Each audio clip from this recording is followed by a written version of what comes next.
ये है मेरी हार्वेस्टर एंट कॉलोनी।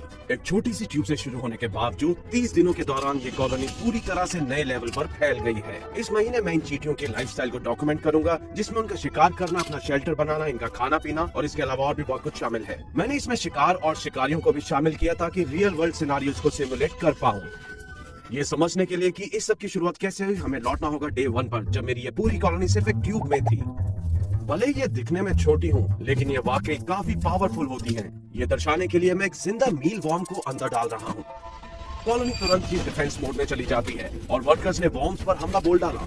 आधी चींटियों ने अपने जबड़ों से कीड़े के एक्सोस्केलेटन को क्रश कर दिया। वहीं बाकी की बची आधी चींटियों ने क्वीन और लार्वा को संभावित खतरे से बचाने के लिए घेर लिया। अपने डंकों से उन्होंने कीड़े को पैरालाइज करने के लिए तेज जहर उसके शरीर में इंजेक्ट कर दिया। मीलवॉर्म के पास कोई मौका ही नहीं था और अब उसका एकमात्र उद्देश्य अगले कुछ दिनों तक मेरी इस एंट कॉलोनी के लिए भोजन प्रदान करना था। मैं देख पा रहा था कि इस छोटी सी ट्यूब के हिसाब से कॉलोनी काफी तेजी से फैल रही थी और वो बाहर निकलने की कोशिश भी कर रहे थे। इसलिए मुझे लगा कि अब इन्हें एक बड़े घर में भेजने का बिल्कुल सही समय है।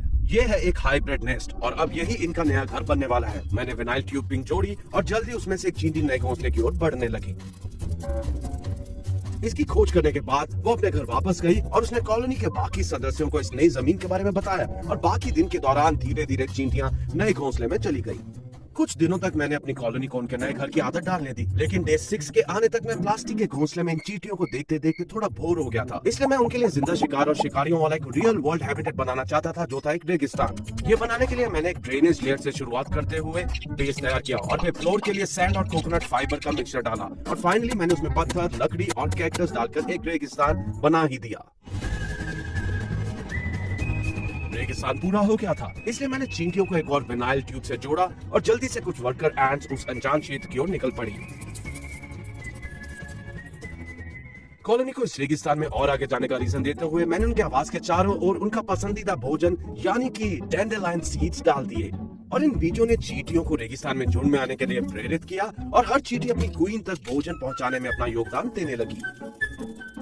लेकिन चींटियों में से एक रेगिस्तान में कुछ ज्यादा ही दूर निकल गई और उसे एक छोटा सा गड्ढा दिखाई दिया। ये सोचकर कि यह कुछ भी नहीं है, उसने अपनी जिंदगी का सबसे बुरा फैसला लिया और फिर वे उसमें घुस गई।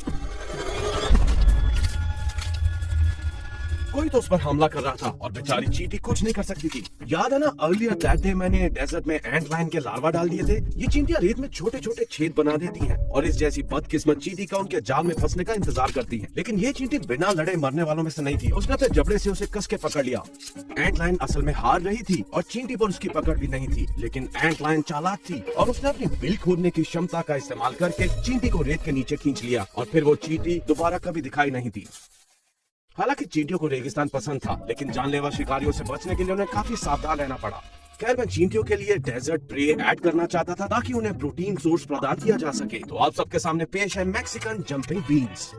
ये दिखने में बड़े से बीजों जैसे लगते हैं, लेकिन असल में ये मूव कर सकते हैं। ऐसा इसलिए क्योंकि हर इस बीन के अंदर एक छोटा सा कैटरपिलर होता है जो आगे चलकर एक खूबसूरत मॉथ में बदल जाएगा। लेकिन ये कैटरपिलर मॉथ नहीं बन पाएंगे क्योंकि चींटियां इन्हें पहले ही खा लेंगी। अब सच कहूं तो मुझे लगा था कि चींटियां खुशी खुशी झुंड बनाकर इन बीन्स पर धावा बोल देंगी, लेकिन असल में बीन्स के आने पर उन्होंने तो